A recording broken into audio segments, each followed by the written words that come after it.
Okay, bismillahirrahmanirrahim. Assalamualaikum semua. Saya Alif Najimuddin. Di sini, di dalam podcast saya pada hari ini, kita akan membincangkan tentang topik membentuk masa depan kemanusiaan. Okay, bersama saya ada dua tetamu undangan, Zul Azrin dan Amirul Fakrullah. Okay, sila perkenalkan diri anda. Nama saya Muhammad Zul Azrin bin Zainuddin. Saya berusia 26 tahun dan saya berkelulusan ijazah sarjana muda psikologi kepujian di Universiti Kebangsaan Malaysia. Dan sekarang saya bekerja sebagai penceramah motivasi. Saya selalu dijemput untuk memberi ceramah motivasi di sekolah rendah, sekolah menengah. Itu sajalah pengenalan saya. Okey. Dan saya Assalamualaikum, nama saya Amirul Fakrullah bin Adi, dan saya sekarang bekerja sebagai guru mata pelajaran English di Sekolah Menengah Kebangsaan Teknik Ceras. Dan saya juga telah mengeluarkan beberapa buku tentang financial rumah tangga. Okey, berbalik kepada topik kita ya, membentuk masa depan kemanusiaan. Okey, bagi saya sendirilah, terdapat beberapa fokus yang boleh melibatkan dengan bab ni kan, konsep ni, iaitu pendidikan kemanusiaan, pembangunan mampan dan misi kemanusiaan untuk masa depan. Okey, jadi soalan saya untuk Encik Amirul dulu kan. Pendidikan kemanusiaan. Okey, membangun generasi ke hadapan. Cik, apa pendapat Cik tentang konsep tersebut? Okey, pendapat saya pendidikan kemanusiaan kepada generasi yang akan datang ni sangat penting. Terutama sekali saya sebagai cikgu, saya sangat risau kepada murid-murid saya sebab sekarang dengan media sosial yang tak terbatas, murid-murid daripada kecil sudah terdedah kepada Tidak dikawal lah. tidak terkawal. So sebagai cikgu, saya sendiri perlu menitik beratkan nilai-nilai murni seperti bekerjasama, empati, toleransi dan pemahaman budaya di Malaysia ini. Okey. So sebagai cikgu, jika kami dedahkan pendidikan kebudayaan dan kerjasama ini kepada murid pada masa yang awal pada mereka, mungkin mereka akan menjadi insan yang baik untuk negara. Okey, saya faham. Kiranya generasi akan datang kiranya boleh menjadi budaya saing, budaya tahan. Jadi saya sendiri rasa pendidikan kemanusiaan juga penting untuk mempromosikan keadilan masyarakat serta membangunkan kesedaran untuk hak asasi manusia sendiri. Saya dapat lihatlah, mungkin ada beberapa faktor yang memainkan peranan penting untuk kita memahami konsep ini kan. Okey, saya bagi peluang lagi pada Encik Zul, mungkin boleh jawab faktor-faktor untuk memahami konsep tersebut. Antara faktor-faktor untuk memahami konsep ini adalah kita perlu menitik beratkan nilai-nilai kemanusiaan dalam sistem pelajaran di kalangan sekolah pelajar-pelajar di sekolah menengah. Kurikulum yang dirancang hendaklah berlandaskan nilai-nilai kemanusiaan. Caranya adalah dengan cikgu-cikgu hendaklah meletakkan aktiviti-aktiviti empati, toleransi dan kerjasama dalam aktiviti yang bakal dilakukan oleh kiranya cikgu-cikgu perlu mementingkan aktiviti yang mempunyai sifat-sifat empati itulah. Yes. Okey, faham. Faktor yang kedua, guru perlu dilatih untuk mengajar dengan pendekatan yang mengutamakan nilai-nilai kemanusiaan serta untuk menjadi contoh yang baik kepada generasi muda dalam penerapan nilai-nilai tersebut dalam kehidupan harian. Okey. Dan guru juga perlu dilatih untuk mengawal konflik dan memfasilitasi perbualan antara budaya dan guru hendaklah menjadi model peranan yang positif bagi pelajar-pelajar di sekolah. Di sini apa yang saya faham lah, kerana guru-guru yang baru Contohnya macam Cikgu Amira sendiri ada guru-guru yang muda kan. So guru-guru ni perlu dilatih untuk memiliki sifat-sifat yang Encik Zul cakap lah tadi kan. So okey, kita sambung ke faktor-faktor yang lain lagi. Mungkin Encik Amira ada nak tambah? Faktor ketiga mungkin? Faktor ketiga ialah penggunaan teknologi dan pendedahan teknologi kepada anak-anak murid. So, contohnya melalui platform pembelajaran online yang menawarkan bahan-bahan berkaitan dengan nilai-nilai kemanusiaan. Okey. Seperti bergotong royong. Okey, saya faham. So kita gunakan platform pembelajaran Online. Yes. untuk gotong royong. Ya, Okey. nama gelap. Tak ada. Dia macam sebab tak biasa kan murid-murid zaman sekarang ni.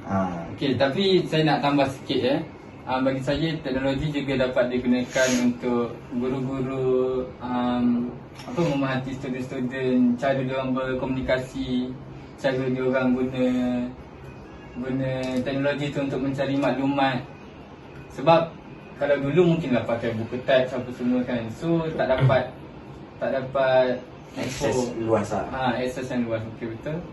Jadi saya rasa sekolah pun perlu menyediakan teknologi yang mencukupi supaya untuk menggalakkan Yes. murid-murid menggunakan teknologi. Okey, so faktor ketiga, faktor keempat mungkin Sekolah hendaklah bekerjasama dengan institusi pendidikan, kerana kolaborasi antara sekolah dan institusi pendidikan dapat memungkinkan pertukaran idea dan praktikal yang terbaik dalam mengintegrasikan pendidikan kemanusiaan dalam kurikulum. Dan kolaborasi antara sekolah dan institusi pendidikan ini dapat menciptakan kesempatan untuk para pelajar untuk berbagi pengetahuan, pengalaman dan sumber daya yang berkaitan dengan pendidikan kemanusiaan. Ini dapat dilakukan melalui workshop dan seminar yang boleh dijalankan oleh cikgu-cikgu di sekolah. Itulah cara. So Encik Zul kiranya biasalah membuat seminar di sekolah, workshop. Saya biasa untuk tahun ni saya dah buat dalam 3 seminar yang saya dah lakukan di sekolah. Okey, so saya rasa sudah terang lagi bersuluh tentang faktor-faktor kepentingan konsep ini. Jadi kita beralih kepada topik kita seterusnya ataupun mungkin kaedah seterusnya. Jadi cara untuk mengimplement benda ni, konsep ni. Okey, mungkin ada beberapa. Okey, cara pertama yang mungkin saya dapat beri ialah integrasi kurikulum kemanusiaan. Memasukkan mata pelajaran seperti etika, hak asasi manusia dan penyelesaian konflik ke dalam pembelajaran sekolah. Sebagai contoh, sekolah menawarkan kursus tentang hak asasi manusia yang memberikan pengetahuan kepada pelajar tentang berbagai isu yang berkait dengan hak asasi kemanusiaan. Okey, saya faham. Kiranya sekolah lah perlu memasukkan subjek-subjek tentang hak asasi manusia ni. Yes. Seperti mata pelajaran civic. Civic dah memang lama ada kan. Tapi dah tak ada. Yang baru ni tak tahu. Sekarang. Okey. Selain pendidikan civic juga pendidikan Islam di sekolah. Pendidikan Islam dah lama ada juga. Memang dah lama ada, tapi selain daripada pendidikan civic, kiranya dia untuk nak menerapkan isi-isi kemanusiaan dalam pelajar. Untuk pelajar bukan Islam juga, pendidikan moral. Okey, saya faham. Okey, jadi cara kedua lah yang saya dapat lihat daripada konsep ni kan. Sebab tadi bagi faktor kena ada pelatihan guru yang cukup kan. Jadi cara dia kita kena melatih guru lah. Guru-guru yang baru ni kita perlu memberi latihan kepada mereka, memberi sokongan. Ya kan Encik Mira kepada guru-guru muda. Encik Mira ada bagi sokongan kepada diorang?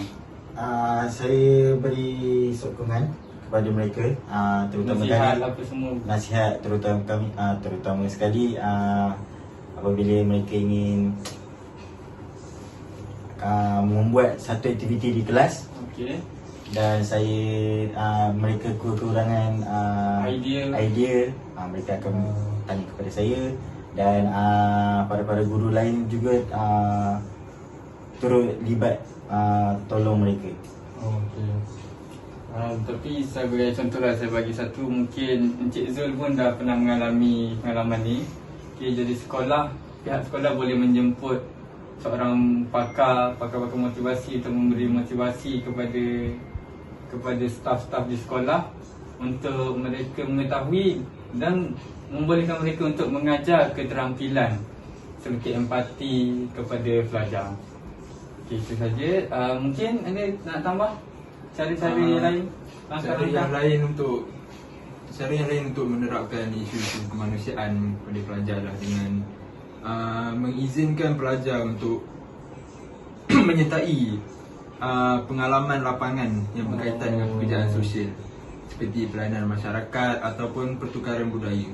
Sebagai contoh, sekolah boleh menjalin kerjasama dengan organisasi setempat untuk menawarkan peluang kepada pelajar di dalam bidang-bidang yang berkait dengan kemanusiaan. Okey, saya faham. Jadi seperti faktor tadilah kan, sekolah perlu bekerjasama dengan pihak universiti. Jadi di sini pun kita dapat lihat caranya adalah sekolah perlu memberikan peluang untuk pengalaman lapangan. Pengalaman lapangan. Okey, cara keempat, mungkin Cik Zul ada nak tambah? Cara keempat ialah pengembangan karakter. Maksud pengembangan karakter adalah dengan mendorong pelajar untuk menyertai program-program yang bertujuan untuk memperkuatkan karakter mereka. Antara ciri-ciri nilai yang kita hendak pelajar untuk dapat adalah nilai-nilai kepimpinan, kerjasama dan tanggungjawab sosial. Oh, jadi generasi barulah maksud Encik Zul. Supaya pelajar-pelajar ni diorang ada nilai-nilai kepimpinan, sifat-sifat tu. So dengan membuatkan contoh-contoh yang boleh mengembangkan karakter diorang macam mana tu? contoh Contoh cara yang boleh membuatkan diorang punya karakter tu berkembang. dengan membuatkan program macam seminar atau workshop. Oh, okey. Dan dalam seminar tu kita buat aktiviti di mana mereka panggil ke depan bercakap tentang masalah-masalah umum yang berlaku di Malaysia. Memupuk keberanian mereka lah, supaya dapat push diorang untuk menjadi berani bila bercakap dengan orang. Dan di samping itu, ia juga dapat create nilai-nilai yang saya cakap tadi lah, nilai-nilai kepimpinan. Dah itu sajalah. Okey, so mungkin akhir kata untuk cara daripada Encik Amirul? Saya nak tambah tentang penggunaan teknologi. Oh, berkait dengan faktor tadi lah. Kerana pelajar ini perlu menggunakan teknologi dengan bijak, juga dengan guru, dan memanfaatkan teknologi secara positif untuk mendukung kerjasama terhadap sesama guru dan pelajar. Misalnya, guru dapat menggunakan platform pembelajaran daring untuk memerhati perbincangan antara para pelajar tentang isu-isu kemanusiaan atau untuk menyediakan sumber daya tambahan kepada pelajar. Oh, contohnya guru menggunakan pembelajaran daring lah kepada pelajar. Okey, so jadi di situ adalah kita dah sebut berapa tadi? Mungkin 5 cara. 5 faktor dan 5 cara. Okey, so mungkin kita akan ke lebih lanjut lagi. Jadi kita minum air dulu kejap. 5 minutes later. Okey, kembali kita lagi dalam podcast kita. Okey, kita sambung ya, Encik Zul dan Encik Amirul. Okey, so konsep yang tadi kita dah cakap pasal faktor, cara. Okey, kesannya pula. Apa kesannya sekiranya konsep ni dapat diterapkan? Mungkin Encik Zul ada tambah berapa? Kita dapat 5 kesan terhadap generasi masa hadapan sekiranya konsep ini dapat diterapkan. Kesan yang pertama adalah peningkatan kesedaran dan kepedulian sosial. Kesan yang kedua adalah ia dapat membentuk generasi yang bertoleransi dan menghargai hidup perbezaan kaum dan agama. Dan kesan yang ketiga pula adalah masyarakat muda akan belajar bagaimana untuk membangun hubungan yang baik dan bermakna dengan orang lain. Dan kesan yang keempat pula adalah mereka dapat belajar cara untuk menyelesaikan konflik secara baik dan dapat menghindari kekerasan. Dan kesan yang terakhir saya rasa dia dapat membentuk nilai kepimpinan yang berintegriti dalam pelajar. Okey, baik, terima kasih Encik Zul. Okey, saya nak tanya Encik Amirul pula. Tadi jika kesan kita kesan positif apabila kita mengimplement benda tu. Okey, jika tiada penekanan yang cukup pada pendidikan kemanusiaan dan pembangunan nilai-nilai kemanusiaan dalam pendidikan, apa yang akan terjadi? Okey, yang pertama ialah impak negatif ketidakadilan sosial, ketidakpedulian sosial. Okey.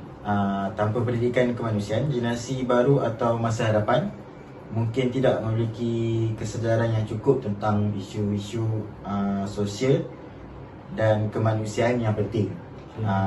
Yang kedua ialah akan terjadinya konflik dan diskriminasi tanpa pemahaman yang cukup tentang nilai-nilai kemanusiaan dan penghargaan terhadap perbezaan kaum dan agama. Okey. Risiko konflik dan diskriminasi antara individu dan masyarakat akan meningkat. Okey. Yang ketiga ialah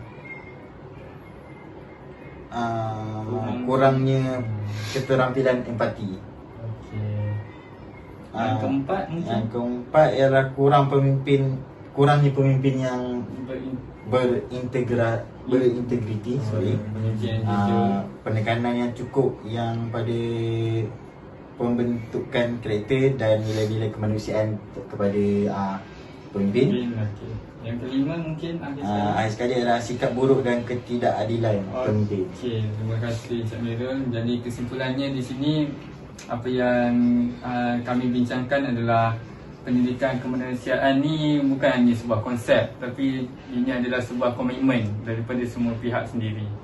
Jadi kita memerlukan nilai-nilai empati, toleransi dan kerjasama antara semua kalangan lah kan. Okey, jadi kita teruskan podcast kita hari ini dengan bahagian kedua pula, iaitu pembangunan mampan, misi kemanusiaan untuk masa depan. Jadi okey, apa yang saya faham lah tentang pembangunan mampan ni, dia mencerminkan sesuatu pendekatan yang holistik terhadap pertumbuhan ekonomi, pembangunan sosial dan pelestarian alam sekitar. Jadi mungkin Encik Zul ada nak berkata beberapa? Okey, bila kita cakap pasal misi kemanusiaan untuk masa hadapan, ia juga melibatkan usaha untuk meningkatkan kualiti hidup manusia secara keseluruhan. Ia bukan sahaja tentang pertumbuhan ekonomi, tapi juga ia tentang menyediakan akses yang adil terhadap pendidikan, kesihatan, makanan, air bersih, perumahan dan pelbagai keperluan asas manusia lain. Okey, so jadi saya ingin menanyakan aspek-aspek pembangunan mampan. So mungkin Encik Amirul ataupun okey, Encik Zul mungkin antara aspek-aspek pembangunan mampan adalah pertama, mewujudkan ekonomi yang adil dan inklusif. Maksud ekonomi yang adil dan inklusif adalah memastikan pertumbuhan ekonomi yang merata dan adil sehingga semua lapisan masyarakat dapat menikmati manfaatnya. Dan aspek yang kedua adalah perlindungan alam sekitar dengan menerapkan amalan-amalan yang lestari untuk melindungi alam sekitar dan kepelbagaian biologi, dan juga meminimalkan pencemaran dan memastikan penggunaan sumber daya yang bijak untuk mengelakkan penipisan dan kemusnahan. Dan aspek yang lain adalah sosial dan keadilan. Untuk meningkatkan sosial dan keadilan, kerajaan hendaklah meningkatkan akses kepada pendidikan dan kesihatan bagi semua lapisan masyarakat dengan memastikan keadilan sosial dan hak asasi manusia, dapat mengurangkan ketidaksetaraan dan diskriminasi dan penindasan. Okey, terima kasih Encik Zul. Panjang ya penerangan Encik Zul tadi. Okay. Antara langkah lain untuk aspek-aspek yang Encik Zul cakap tadi. Langkah pertama ialah memberi sokongan kewangan kepada kumpulan pelajar yang kurang mampu. Dan kedua ialah kerajaan juga hendak mendorong penyertaan aktif kelompok-kelompok yang terpinggir dalam bidang pendidikan dan latihan kemahiran. Okey, yang ketiga ialah dari segi aspek inovasi dan teknologi untuk kemanusiaan. So menggunakan inovasi dan teknologi. Yes. Mungkin itu adalah kunci. Okey, dan seterusnya adalah aspek yang penting adalah menggunakan teknologi dalam peningkatan akses kepada maklumat. Caranya adalah menerapkan teknologi informasi untuk meningkatkan akses masyarakat terhadap informasi yang available. Okey, terima kasih Encik Amirul. Mungkin Encik Zul ada sedikit kata-kata lagi sebelum kita akhiri podcast kita pada hari ini. Mungkin aspek yang saya ingin tambah dalam pembangunan mampan ada dari aspek kerjasama global. Okey, dalam kerjasama global, ia adalah kunci untuk menangani isu-isu global seperti perubahan iklim, kemiskinan dan ketidakstabilan politik. Okey, seterusnya saya rasa itu saja aspek dalam pembangunan mampan. Okey, jadi di sini Encik Amirul dah bagi banyak, Encik Zul pun dah bagi banyak. So mungkin apa yang kami katakan ini penting untuk generasi masa hadapan. Jadi misi kemanusiaan haruslah terus bergerak ke hadapan untuk membentuk dunia yang adil, aman dan harmoni. Juga untuk menjaga alam sekitar di kawasan kita ini. Jadi kami berharaplah mungkin kan, kita berharap supaya kerjasama global ataupun kerjasama antara masyarakat dan pihak kerajaan juga dapat dilaksanakan bagi membantu konsep ini untuk diimplementasikan. Jadi mungkin itu saja daripada podcast saya hari ini, iaitu misi kemanusiaan untuk generasi masa hadapan. Jadi terima kasih kepada Encik Zul dan Encik Amirul. Okay. Nanti payment ambil kat luar. Itu saja. Terima kasih. Assalamualaikum.